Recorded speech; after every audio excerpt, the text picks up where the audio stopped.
Hi மக்களே, welcome to Thailand trip mini vlog 2. அபுதாபியில் ஏறி மும்பையில் லேண்ட் ஆனோம். அங்கே சரியான மழையை பார்த்து ரொம்ப நாள் ஆச்சு. அங்கே எங்களுக்கு 2 hours ஆக்சுவலி லே ஓவர் போட்டிருந்தாங்க. ஆனால் எப்படி போச்சுன்னே தெரிலங்க. பேக் செக்கிங்லேயே வந்து 2 மணி நேரமும் நின்று கழிச்சிட்டோம். ஃப்ளைட்டு ரன்னிங்கில் தான் போய் ஏறினோம். ஸோ டே 1 எங்களோட பிளான் என்ன அப்படின்னா, ஏர்போர்ட்லேருந்து டைரெக்டாக பட்டாயாவில் இருக்க சாங்சுரி ஆஃப் ட்ரூத் விசிட் பண்ணுறது தான். ஆனால் ஏர்போர்ட்லேயே வந்துட்டு நாங்கள் சரி ட்ரெஸ் சேஞ்ச் பண்ணிவிட்டு ஃப்ரெஷ்அப் ஆயிடலாம் அப்படின்னு சொல்லி பண்ணிட்டோம். அப்புறம் அங்கேருந்து வந்து எங்களை பிக்கப் பண்ண ஒரு கார் வந்துச்சு. ஸோ அதில் ஏறிட்டு பேங்காக்லேருந்து வந்துட்டு 2 hours பட்டாயாக்கு. ஸோ அங்கேருந்து ஒரு கார் ரைட் மாதிரி போனோம். அப்புறம் போயிட்டு அந்த மியூசியம் வந்துட்டு விசிட் பண்ணோம். சூப்பராக இருந்தது. அது ஆக்சுவலி வுட்லேயே ஃபுல்லாக க்ரேவ் பண்ணியிருக்காங்க. அந்த இது நான் காமிச்சிருக்கேன் இல்லையா, அது பயங்கர பார்க்கவே ஆசமாக இருந்தது. கிளைமேட்டும் சூப்பராக இருந்துச்சு.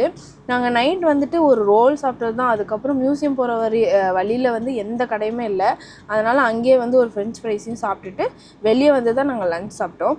அப்புறம் 5 மணிக்கு அங்கேருந்து வந்துட்டு அப்படியே ரூமுக்கு வந்து செக்இன் பண்ணிட்டோம். ரூம் வந்து காம்பேக்டாக இருந்துச்சு. எனக்கு ரொம்ப பிடிச்சிருந்துச்சு. ஹோட்டல் ஆம்பியன்ஸ் வந்துட்டு பார்க்கவே சூப்பராக இருந்துச்சு, பூல் வியூவோட. ஸோ இன்னொரு மினி vlogல பார்க்கலாம். பாய்.